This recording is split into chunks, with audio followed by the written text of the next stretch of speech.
Madame, Monsieur, bonsoir et bienvenue dans l'invité de la rédaction de Média TV. Au cœur de l'actualité cette semaine, les résultats préoccupants d'une étude inédite présentée il y a 5 jours, le 29 novembre dernier, exactement par le président du ministère public sur les mariages des mineurs au Maroc. Une étude où le ministère public dénonce ce type de mariage qui empêche les enfants et principalement les filles de jouir de leurs droits, les rend plus vulnérables face aux violences de toutes sortes, en plus d'être responsables des taux élevés de mortalité maternelle et infantile.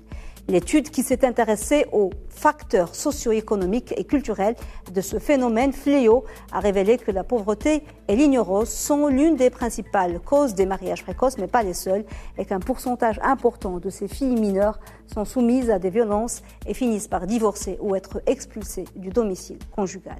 Aujourd'hui, devant l'ampleur du phénomène, de toutes les conséquences néfastes qu'il provoque, une harmonisation du Code de la famille avec l'esprit de la Constitution de 2011 et avec les engagements internationaux pris par le Maroc et les conventions ratifiées en matière de protection des enfants et des droits des femmes s'impose, à commencer par l'élimination des articles 20 et 21 du Code de la famille qui ont ouvert la voie aux dérogations en matière de mariage des mineurs, des dérogations et des exceptions qui sont malheureusement aujourd'hui devenues la règle. Et pour parler des principaux résultats de cette étude, les analyser, les commenter, et pour parler de l'évolution des mariages des mineurs de façon générale, nous avons le plaisir de recevoir ce soir sur notre plateau Maître Zahia Amoumo, avocate spécialisée en droit de la famille et bénévole au sein de l'ATEC, association Tahaddi pour l'égalité et la citoyenneté. Maître Amoumo, bonsoir et merci beaucoup d'être parmi nous. Bonsoir et merci pour l'invitation aussi et le sujet. Oui, un sujet très important et très préoccupant. Et cette étude, elle est inquiétante parce que les chiffres sont froids, mais ils révèlent beaucoup de choses. Qu'est-ce qui ressort, Maître, principalement, de façon générale, de cette étude qualifiée par tous les militants pour la protection des droits des enfants comme alarmante? Nous passerons ensuite aux détails au fur et à mesure de notre entretien, mais les principaux résultats. Premièrement, l'étude, il nous montre qu'il y a encore un chemin à faire.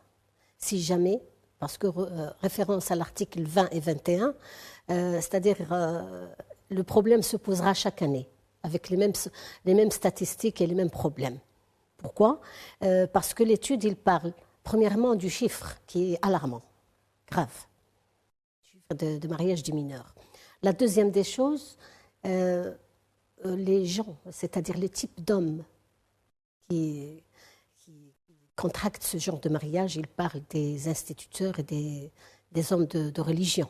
C'est-à-dire de types qui sont considérés les gens qui, c'est-à-dire l'instituteur, c'est l'éducation, c'est la scolarisation, c'est-à-dire c'est lui le premier à sauvegarder et à prendre le protecteur de l'enfance. Voilà, il protège. Et aussi les hommes de la religion, c'est-à-dire ce genre d'études, il nous a mis devant un fait vraiment alarmant, vraiment très provoquant. Le chiffre aussi, moi je parle du chiffre parce que quand on parle du chiffre, les mariages contractés des mineurs, c'est un chiffre qui en fait référence aux articles 20 et 21. Pourquoi je dis l'article 20? Parce que nous, en tant qu'association, en tant qu'avocate, depuis les premières années de la Modouana, on a demandé de démolir ces deux articles. Pourquoi? Même si l'article 20 et l'article 21, ils parlent des conditions. Est-ce qu'on peut expliquer aux téléspectateurs, ceux qui ne les connaîtraient pas, en quoi consiste l'article 20 et 21? L'article 20, c'est parce que l'article 19 qui mentionne l'âge de mariage à 18 ans. À 18 ans, c'est-à-dire la majorité de la fille ou du garçon. L'article 20, c'est l'exception. L'article 20, c'est le mariage des mineurs, c'est-à-dire la fille qui n'a pas, ou le garçon qui n'a pas atteint l'âge de 18 ans. Et il a mis des conditions devant le juge. Conditions d'une étude ou d'une enquête sociale sur l'environnement de la fille mineure ou le garçon, bien sûr, quand on parle mariage des mineurs, c'est les deux. Et aussi, c'est l'expertise médicale. Et ça, ici, c'est le point le plus important. Est-ce que le juge il respecte ces deux conditions? Quand on parle d'expertise médicale, c'est un gynécologue, c'est un psychiatre ou un psychologue? On ne parle pas d'une expertise médicale. C'est comme ça, flagrant. C'est-à-dire expertise médicale, sur quel genre? Un certificat médical, un certificat, on peut l'avoir facilement. Certificat de gynéco pour une fillette de 14 ans, 15 ans, 16 ans. Elle n'est pas encore prête en tant que fille, qu'une jeune fille. Eux aussi, on ne parle pas d'un certificat ou d'une expertise psychologique. C'est très important.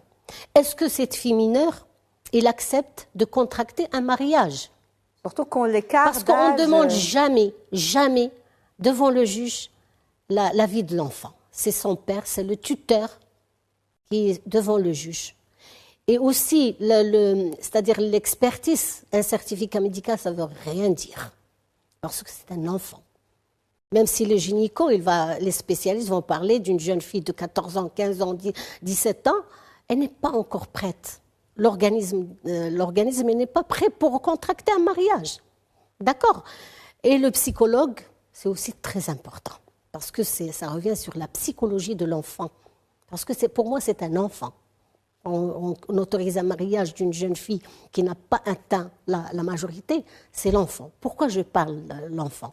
Parce qu'il brûle les étapes en la mariant. Et les enfants, quand on dit enfant, il a besoin de jouer, il a besoin de sortir, il a besoin d'être scolarisé. Alors si j'autorise son mariage sans un certificat psychologique, bien sûr, moi je dis que je n'accepterai jamais le mariage d'une jeune fille qui n'atteint pas la majorité. Alors, il brûle ces étapes de l'enfance, il brûle l'adolescence, de l'enfance, il va vers l'adulte, femme. Et vous savez, psychologiquement, et ça, c'est les spécialistes, d'une partie d'un âge jeune à une femme qui doit vivre avec un inconnu, une personne inconnue, qui se diffère, plus âgée qu'elle. Bien sûr, qui se diffère les coutumes, l'éducation, peut-être même l'environnement social, et il est obligé d'entretenir un foyer à un âge très jeune. Entretenir un foyer, peut-être il va entretenir le mari, il va entretenir la famille de la mariée, il va faire le ménage, il va faire le bien-être de cet homme, et il va aussi subvenir à ses besoins sexuels. Alors imaginons la brûlure des étapes d'un âge d'une fillette. Voilà, c'est ça le psychologique. Un psychologue, il peut bien expliquer comment il va vivre. C'est une violence morale avant de parler d'une violence physique. Oui, oui. D'accord. Alors, ce qui ressort de l'étude, c'est que sur presque 20 000 demandes de dérogation pour mariage des mineurs déposées en 2020, 13 300 ont été acceptés par les juges, ce qui est énorme. Nous ne sommes plus dans le cadre d'une dérogation. Qui contrôle l'octroi de ces dérogations? Les juges ont-ils les pleins pouvoirs pour autoriser ce type de mariage aujourd'hui? Tant qu'il y a un article, il n'y a que 2 articles. Le juge, il est devant un effet complet, il y a 2 articles qui lui autorisent de pratiquer. Si un père, il vient devant le juge pour demander contracter un mariage. Est-ce que les juges, ils respectent, premièrement, est-ce qu'ils respectent les conditions? La première des choses. Bien sûr, le juge, il dit que j'ai des articles qui m'autorisent de donner l'autorisation. Mais est-ce qu'ils respectent les conditions? Moi, je parle entre guillemets, moi, je refuse les articles. Est-ce qu'ils respectent les conditions? C'est-à-dire une enquête sociale. Qui fait cette enquête sociale? Est-ce que c'est les assistantes sociales? Est-ce que les assistantes sociales, ils sont bien, c'est-à-dire ils sont formés? Ils ont eu une formation sur comment va se faire cette enquête sociale, malgré qu'en revenant sur le congrès de Marrakech, il a parlé des collectivités, il a parlé de la gendarmerie, il a parlé de beaucoup d'intervenants pour faire cette enquête. Est-ce que le juge il respecte ce genre d'enquête? On ne va pas donner une autorisation en 24 heures. Si on fait une enquête sociale sur l'environnement de la mineure, sur l'environnement du demandeur de mariage, est-ce que le respect déjà des articles et des conditions des articles, ça c'est la première. Tant qu'il y a les articles, le juge il donne l'autorisation. Mais est-ce qu'il respecte ces conditions? Deuxièmement, l'expertise. On a parlé tout à l'heure de l'expertise. L'expertise, est-ce que c'est une expertise qui est du bon et du forme? L'expertise médicale. Et aussi, on parle de l'expertise psychologique. Oui. Quand on parle d'expertise, je reviens sur un point très important. L'expertise, ça coûte de l'argent.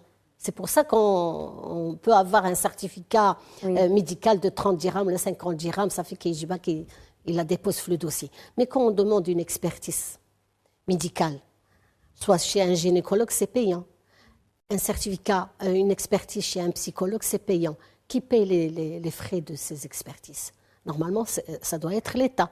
On a la charge. La charge, c'est sur la personne. C'est pour ça, je dis toujours, est-ce que le juge, en donnant l'autorisation d'un mariage des mineurs, au moins, est-ce qu'il respecte ces conditions? Et un autre problème, c'est celui de la mentalité des juges. Il y a des juges beaucoup plus conservateurs que d'autres. Ben oui. Et il y a aussi un autre problème qui est celui, il y a des juges qui sont honnêtes. Et puis, il y a le problème de la corruption. Il y a des familles qui veulent marier une fille mineure et puis qui font le tour du Maroc pour trouver le juge qui va les autoriser, même quand il y a un juge qui refuse. Par exemple, quand je donne l'exemple de Casablanca. Casablanca, ils ont arrêté à 17 ans et demi. Parce qu'il y a l'article. Il ne peut pas dépasser la modouana. Mais ils ont arrivé, à un certain moment, à autoriser un mariage à l'âge de 17 ans et demi. Par exemple, la demande, 17 ans et demi, elle approche des 18 ans. En attendant, parce que beaucoup de juges sur Casa, ils disent, tant qu'il y a l'article, on est obligé. Oui. Alors, il faut éliminer les deux articles. Ça se vient même des juges qui demandent ça. Des juges qui ont vécu avec tous les problèmes des mineurs, parce qu'un dossier qui est déposé pour un mariage des mineurs, après une année ou les 2 ans, il est là pour demander un divorce. Exactement. Avec un enfant ou 2 enfants. C'est ça le problème, parce qu'ils sont là, ils ont des dossiers pareils, parce que aujourd'hui ils donnent un mariage de mineur, après 1 année, 2 ans, il est là devant le suivi. Ils voient le résultat, oui. Quand je parle du suivi, vous me rappelez ça, le juge des mineurs, il se trouve un juge dans le tribunal de la famille. Il est responsable de tout ce qui est matériel, l'argent des mineurs. Pourquoi ce juge de mineurs, il n'intervient pas dans les dossiers des mariages des mineurs? C'est un rôle. Il est juge de mineurs. Alors, il doit avoir un rôle très important devant ce fléau. Moi, je parle toujours de fléau. Une question, maître. Vous avez évoqué l'exemple de la ville de Casablanca, où ils se sont arrêtés à 17 ans et demi. 17 ans. Est-ce que vous avez une idée? C'est quelle région au Maroc où l'âge de mariage de mineurs est le plus bas? Est-ce qu'il y a une idée? Est-ce qu'il y a des études? Les études, il n'y a pas beaucoup d'études, mais la plupart, c'est dans les montagnes, au sud du Maroc et aussi au nord du Maroc. Là, ça joue les coutumes, les traditions, exactement, la mentalité. Exactement. Et aussi les grandes villes, c'est un peu, ça commence à diminuer. Malgré qu'avant, en 2004-2005, tout le Maroc était sur le mariage des mineurs. Il n'y avait pas ce différent d'âge. Mais maintenant, ça commence à être diminué. Alors, maître, en plus de ces mariages, entre parenthèses, légaux, il y a les mariages coutumiers, par Fatiha, qui restent nombreux dans les régions rurales et défavorisées, où les filles sont parfois mariées dès 13 ans. Des mariages coutumiers qu'il faut ensuite légaliser. Au lieu de légaliser ces mariages, ne doit-on pas plutôt sanctionner? Car cela peut être assimilé à un viol ou à de la pédophilie. Il faut appeler les choses par leur nom, exactement. Et là, je parle des maris, bien sûr, surtout, et des tuteurs. Surtout quand il y a un grand écart d'âge, ceci est inenvisageable. Surtout quand la femme, fillette, parce que c'est un enfant, elle n'a pas d'enfant et n'est pas enceinte. Est-ce qu'il est possible de décider qu'on peut sanctionner le tuteur qui a autorisé ce mariage ou bien le mari? Quand je parle de sanctionner le mariage des mineurs, la Fatiha. Ça, c'est un grand problème parce que c'est un mariage qui n'est pas réclamé, qui n'est pas contracté devant le tribunal. C'est un mariage verbal. Verbal et un divorce verbal. Parce que la fillette, elle est mariée verbalement par la Fatiha et la Jma'a. قرينا الفاتحة وجوجناها. Et après, هذاك الراجل اللي تزوجت به l'homme. Ça fait 12. Pédophilie. Donc il va contracter un autre mariage. Elle revient chez ses parents et il y a un autre qui vient demander par la Fatiha la mariée. Quelquefois, elle est enceinte. Elle accouche d'un enfant qui n'a pas de père. Il n'y a pas d'un acte de mariage où ما يديرش الإقرار. ما يعترفش بل'enfant, c'est-à-dire la fillette et l'enfant, il n'est pas reconnu. Avant, c'était l'article 16, la régularisation des mariages. Malgré l'article 16, les mariages des mineurs régularisaient la situation de la fillette et de l'enfant. Après l'arrêt de l'article 16, maintenant, il n'y a plus d'article 16. 5 ans, c'est-à-dire 15 ans après il est arrêté. Les mariages des mineurs, si on fait une enquête, les patelins, ou les montagnes, les régions du Maroc, croyez, madame, qu'il y aura beaucoup de fillettes qui sont mariées verbalement et divorcées à 3 fois ou 4 fois avec des enfants qui ne sont pas reconnus. Il y a des gens qui jouent l'étranger. Est-ce que c'est la pauvreté parfois? Est-ce qu'il n'y a que la pauvreté qui justifie? Non, moi je me dis que ce n'est pas la pauvreté, ce n'est pas question de pauvreté. Non. Avant, le Maroc, il était plus pauvre que maintenant, je crois. Les années 60, les années 70 et tout, mais il n'y avait pas ce fléau de mariage des mineurs. Peut-être qu'il n'y avait pas Nos mères se mariaient jeunes, mais c'était une autre époque. Même les maris étaient... C'est une époque... La femme et l'homme étaient jeunes, il n'y avait pas de... C'est pour ça l'article 16, pour régler les problèmes des mariages. Oui. Alors, ce qui interpelle et choque en même temps dans cette étude, maître, c'est que ces autorisations de mariage des mineurs sont très facilement accordées et que le délai de la prise de décision pour la majorité des cas ne dépasse pas 24 heures, dans 57% des cas.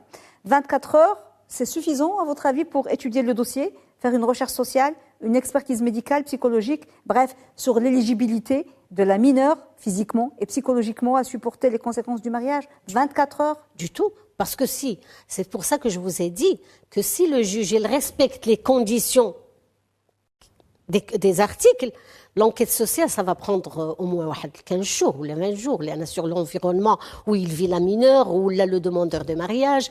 L'expertise chez un psychologue, ça peut prendre des séances. C'est pas une seule séance. Est-ce que la fillette, il a envie de se marier ou non? C'est-à-dire l'enquête, le certificat, l'expertise, ça va demander au moins 2 mois ou 3 mois. Si vraiment on fait un vrai travail pour voir et soyez sûr que si on respecte toutes les conditions, on n'arrivera pas à contracter le mariage des mineurs. Mais en 24 heures, c'est-à-dire 24 heures, aujourd'hui je dépose le dossier avec tous les documents, le lendemain on a l'autorisation. C'est pour ça que les demandes de mariage de mineurs, elle a pris ce genre de... Oui, cette hausse exponentielle, ça a explosé même, surtout après la Moudawana, à un certain moment, ce qui pouvait paraître contradictoire. C'est pour ça qu'on demande toujours. C'est le juge, la Moudawana, l'article 20 et l'article 21, même avec les conditions, parce que le juge ne respecte pas les conditions. Oui. Alors s'il n'y a pas des articles, le juge n'aura jamais la base. Il est bloqué. Bloqué, parce qu'il n'y a pas d'article. Maintenant, il n'y a pas l'article 16, alors il n'y a plus de dossier de régularisation de Il ressort, on l'a évoqué, maître également de l'étude que la pauvreté et la précarité sont responsables de la plupart des mariages des mineurs. Ce n'est pas le cas, ce n'est pas toujours le cas. Le mariage précoce est perçu parfois comme un moyen de réduire les dépenses. Ça, c'est ce qui ressort de l'étude au sein de la famille.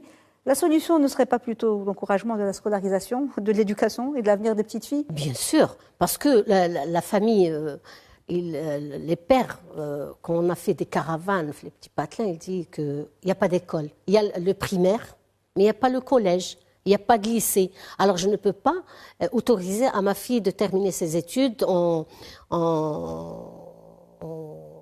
passant par 15 km, 20 km pour avoir le collège. Ça, c'est l'État, c'est la responsabilité de l'État.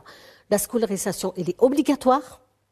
Alors, pour être obligatoire, ils doivent avoir au moins l'école, le collège, le lycée ou des internats ou le moyen de transport. Parce que vous voyez, les baccalauréats, on voit que le taux des filles qui obtiennent leur baccalauréat est plus élevé que les garçons.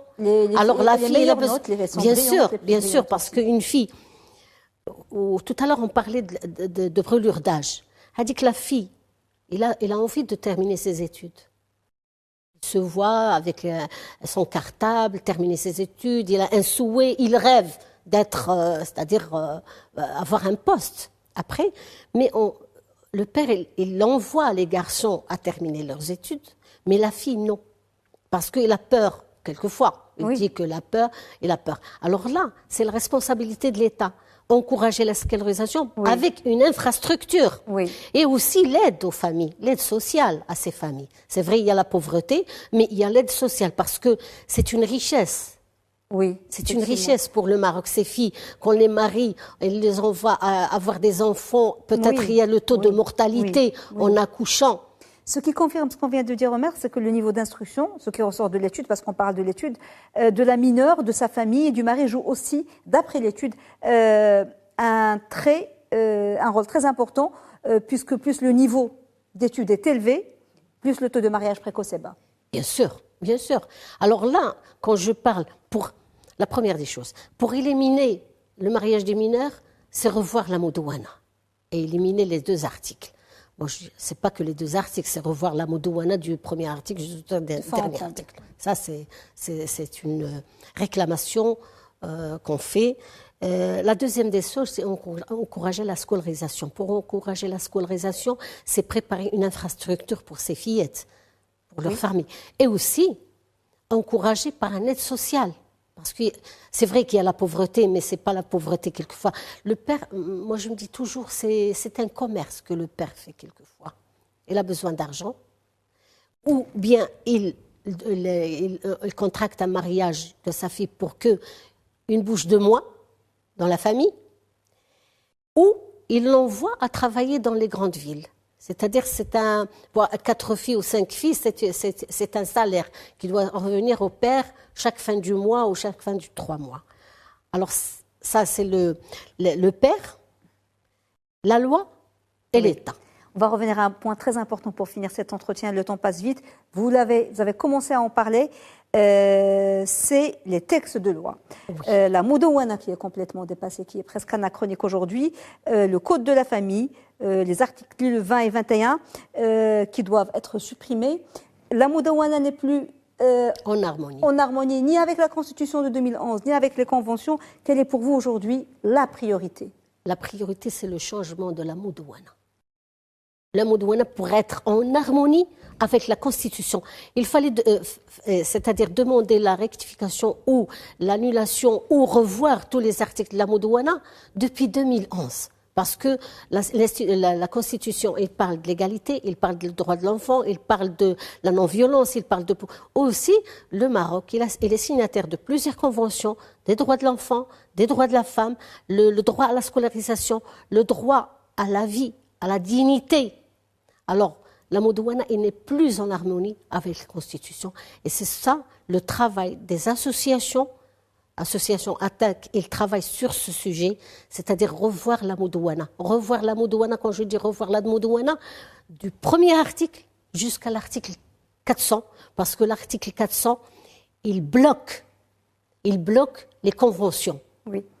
Parce qu'il n'y a pas que le mariage de mineurs, il y a le problème de la tutelle, il y a la tutelle, la garde, la polygamie, tout ça, c'est-à-dire c'est une violence à l'égard. Quand je dis violence à l'égard de la femme, quand je parle de la femme, c'est la fillette aussi. C'est l'enfant qui a besoin de jouer, il a besoin de terminer ses études, il a besoin de vivre son âge de l'âge de l'enfance, l'âge de l'adolescence et l'âge d'adulte. Merci beaucoup, maître. J'espère qu'on reviendra avec plus de détails la prochaine fois sur d'autres volets de la Modouana et du code de la famille. Maître Zahia Moumou, merci beaucoup d'avoir répondu aux questions de Média TV. Je rappelle que vous êtes avocate spécialisée en droit de la famille et bénévole au sein de l'ATTAC, association Tahaddi pour l'égalité et la citoyenneté. Merci, madame. Merci à vous. Madame, monsieur, merci beaucoup de nous avoir suivis.